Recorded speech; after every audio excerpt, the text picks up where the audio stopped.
جمعرات کا دن 23 اپریل ہے اور یہ واقعہ ہوا ہے 22 اپریل کی شام کو، اور بتایا گیا ہے کہ یہ جو اس واقعے کے جو نقصانات ہیں ان کی تفصیل بھی کچھ نہ کچھ سامنے آئی ہے۔ اس کمپنی نے جہاں پہ یہ حملہ کیا گیا ہے یہ علاقہ ہے داریگوان، یہ ضلع چاغی کا علاقہ ہے داریگوان۔ یہاں پہ کمپنی کی جانب سے تصدیق کی گئی تھی کہ یہ واقعہ ہوا ہے، لیکن اس کی تفصیل فوری طور پر نہیں آئی تھی۔ کمپنی کی جانب سے ایک بیان بھی جاری کیا گیا ہے جس کے مطابق حملے کے فوراً بعد سیکیورٹی فورسز نے علاقے کو محفوظ بنا لیا تھا۔ یہ نیشنل ریسورسز پرائیویٹ لمیٹڈ کی سائٹ پر یہ حملہ کیا گیا۔ اس کمپنی کا نام بتایا گیا ہے نیشنل ریسورسز پرائیویٹ لمیٹڈ، اور کمپنی کی جانب سے ایک پریس ریلیز جاری کی گئی ہے اور بتایا گیا ہے کہ شام 5:45 پر بلوچستان کے ضلع چاغی میں داریگوان کے علاقے میں نیشنل ریسورسز لمیٹڈ کی سائٹ پر نامعلوم افراد نے حملہ کیا، اور اس بیان کے مطابق فرنٹیئر کورس سمیت سیکیورٹی فورسز نے فوری طور پر کارروائی کرتے ہوئے علاقے کو محفوظ بنا لیا ہے۔ کمپنی کا کہنا ہے کہ اہلکاروں تنصیبات کی حفاظت یقینی بنانے کے لیے کلیئرنس اور سرچ آپریشن جاری ہے۔ نیشنل ریسورسز لمیٹڈ کا کہنا ہے کہ کمپنی قانون نافذ کرنے والے اداروں کے ساتھ قریبی رابطے میں ہے اور مزید معلومات دستیاب ہونے پر تازہ صورتحال سے آگاہ کیا جائے گا۔ یہ بھی بتایا گیا کہ ملازمین اور آپریشنز کی حفاظت اور سلامتی کمپنی کی اولین ترجیح ہے۔ یہ جو کمپنی ہے یہ کوئٹہ میں رجسٹرڈ ایک نجی پاکستانی کمپنی ہے۔ یہ فاطمہ فرٹیلائزرز، لبرٹی ملز اور لکی سیمنٹ کے درمیان قائم ایک جوائنٹ وینچر کے طور پر تشکیل دی گئی ہے۔ کمپنی کی ویب سائٹ پر دستیاب معلومات کے مطابق NRL کے پاس بلوچستان میں 500 مربع کلومیٹر میں سونے اور تانبے کی تلاش کا لائسنس ہے۔ اس حملے کے بارے میں بتایا گیا ہے سرکاری حکام کی جانب سے کہ اس میں کم از کم 9 افراد جو ہیں یہ جاں بحق ہوئے ہیں۔ ان کا کہنا تھا سرکاری ذرائع کا کہ اس میں دو پرائیویٹ سیکیورٹی گارڈز یہ شامل ہیں اور مزدور شامل ہیں۔ ایسی اطلاعات بھی ہیں کہ ایک ٹینک جو ہے پٹ گیا، جو فیول کا ٹینک تھا، اور جس کی وجہ سے کچھ مزدور جو ہے یہ جلس گئے اور شہید ہو گئے۔ جو شہید ہونے والے افراد ہیں ان کو مقامی جو اسپتال ہے دالبندین یہاں پہ منتقل کیا گیا، کچھ زخمیوں کو کوئٹہ ہسپتال منتقل کیا گیا اور جن کی حالت تشویشناک تھی۔ اور یہ بھی بتایا گیا ہے کہ جو مارے جانے والے یا جاں بحق ہونے والے افراد ہیں ان میں ایک ترکی کا شہری بھی شامل ہے جو وہاں پہ ڈرلنگ کا کام کرتا تھا۔ ایسی اطلاعات بھی گردش میں ہیں کہ کچھ اہلکاروں کو، کچھ وہاں پہ جو لوگ کام کرتے تھے ان کو حملہ آور اپنے ہمراہ بھی لے گئے ہیں، اور ان کے حوالے سے بھی بتایا گیا ہے کہ ان میں بھی ایک ترک شہری جو ہے یا ایک غیر ملکی جو ہے وہ شامل ہے۔ لیکن اس بات کی یہ اغوا کی یا تحویل میں لیے جانے کی جو اطلاع ہے اس بات کی تصدیق نہیں ہو سکی۔ اور یہ بھی بتایا گیا ہے کہ حملہ آور جب آئے تو سائٹ پر جو مشینری تھی اس کو انہوں نے نقصان پہنچایا،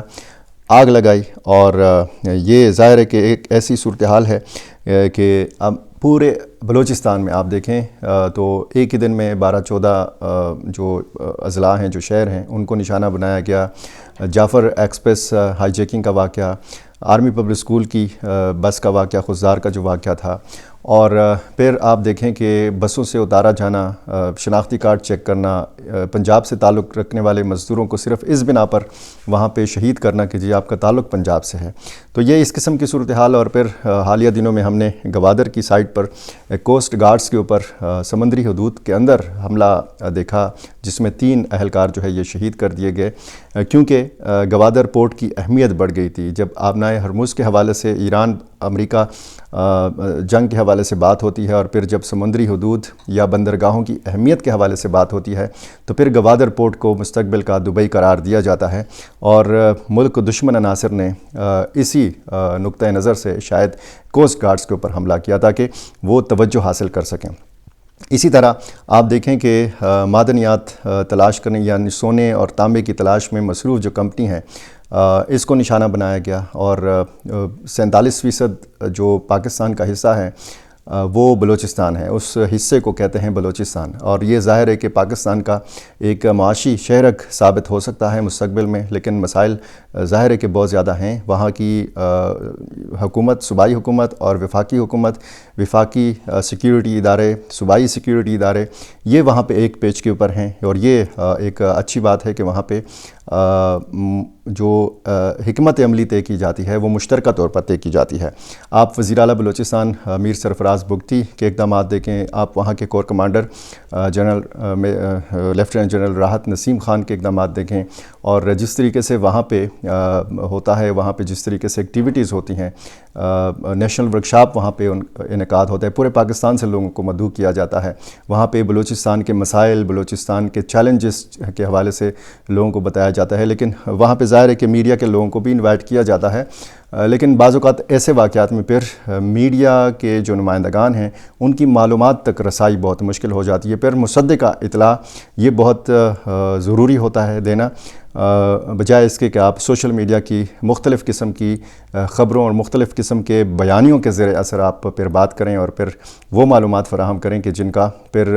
بعض ایسی معلومات بھی ہوتی ہیں کہ جن کا حقیقت سے دور دور تک کوئی واسطہ نہیں ہوتا۔ چونکہ کل کا واقعہ ہے، آج میں اس پر اس لیے بات کر رہا ہوں کہ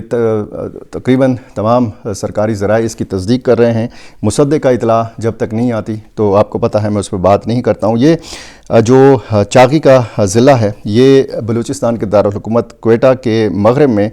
تقریباً 350 کلومیٹر کے فاصلے پر واقع ہے، جبکہ دال بندین کا اس سے فاصلہ تقریباً 100 کلومیٹر بتایا گیا ہے، اور یہ معدنی وسائل سے مالا مال ضلع ہے، ایک پہاڑی علاقہ ہے، اور ایک سرحدی ضلع ہونے کے باعث ایک اسٹریٹجک اہمیت کا بھی حامل علاقہ ہے، یعنی افغانستان کے بہت قریب ہے، اور اس کی جو سرحدیں ہیں شمال میں افغانستان جبکہ مغرب میں ایران سے ملتی ہیں۔ اس سے آپ اندازہ لگا سکتے ہیں یہ افغانستان اور ایران کے سنگم پر واقع ضلع ہے۔ بلوچستان کے جو دیگر بڑے معدنی منصوبے ہیں، ریکوڈک اور سینڈک، یہ بھی اس ضلع میں واقع ہیں، اور معدنیات کے کئی اقسام یہاں پہ پائے جاتے ہیں، اور اس جگہ ظاہر ہے کہ اس جگہ کے اوپر، اس مقام کے اوپر خاص نظر ہے۔ جو نام نہاد بلوچ علیحدگی پسند تنظیموں کے لوگ ہیں وہ یعنی اس علاقے میں پہلے بھی اس قسم کے حملے کیے جا چکے ہیں۔ یہاں پہ سونے کے ذخائر ہیں، تانبے کے ذخائر ہیں، اور اس کے علاوہ آپ دیکھیں کہ امن و امان کی صورتحال مجموعی طور پر اگر بلوچستان کے حوالے سے دیکھا جائے تو بہت زیادہ سنجیدہ اقدامات اٹھانے کی ضرورت بھی ہے، بہت زیادہ بہتری کی گنجائش ابھی بھی موجود ہے، اور جس طریقے سے یہ کہا جاتا ہے، اس امر کی ضرورت پر زور دیا جاتا ہے کہ جو شدت پسند یا اس قسم کی تنظیموں کی جو قیادت ہے وہ بیرون ملک موجود ہے، یہ بڑا لگژری لائف گزارتے ہیں، اور پھر بشیر زیب اور اس قسم کے کرداروں کے حوالے سے یہ بتایا جاتا ہے کہ وہ باہر بیرون ملک موجود ہیں اور وہاں سے حملوں کی منصوبہ بندی کرتے ہیں۔ اس حوالے سے افغانستان کی سرزمین کا بھی نام لیا جاتا ہے، اور یہ اگر آپ دیکھیں بیانیے کی جنگ میں اگر آپ دیکھیں تو سوشل میڈیا کا بڑا استعمال کیا جاتا ہے، اور یہ جو دہشت گرد تنظیمیں ہیں یہ بھی سوشل میڈیا کا استعمال کرتی ہیں، اور بھرتیوں کے حوالے سے اور نوجوانوں کو گمراہ کرنے کے حوالے سے یہ بڑا مربوط انداز میں کام بھی یہ تنظیمیں کرتی ہیں۔ تو ضرورت اس بات کی ہے کہ جو اس وقت صورتحال ہے یہ اتفاق و اتحاد کے ساتھ ہی اس کو ہینڈل کیا جا سکتا ہے۔ اس میں تمام وہاں پہ بلوچ ہوں، براہوی ہوں یا پشتون ہوں، ان کو مل کر اس ساری صورتحال کو دیکھنا ہوگا، کیونکہ اس وقت اگر ایک عالمی سطح پر آپ دیکھیں، گلوب کو آپ دیکھیں تو پوری دنیا کی نظریں پاکستان کے اوپر ہیں، پاکستان سے امن کی صدائیں بلند ہو رہی ہیں، پاکستان کی مثبت سفارتکاری کے لیے واہ واہ ہو رہی ہے، لیکن پاکستان خود جو ہے یہ بدامنی کا شکار ہے، پاکستان خود دہشت گردی کا شکار ہے، اور اندرونی سطح پر بھی ہمیں اپنے مسائل کو توجہ دینے کی ضرورت ہے، اور پھر بیرونی سطح پر بھی بہت سارے معاملات جو ہیں ابھی تک پھنسے ہوئے ہیں ایران اور امریکہ والے معاملے میں۔ تو اسی طرح کی اپڈیٹس پر میری اور آپ کی مشترکہ نظر رہتی ہے۔ میرا چینل آپ نے ابھی تک سبسکرائب نہیں کیا، یہ کر لیجئے، مجھے کمنٹ باکس میں اپنی رائے سے ضرور نوازا کیجیے۔ بہت شکریہ۔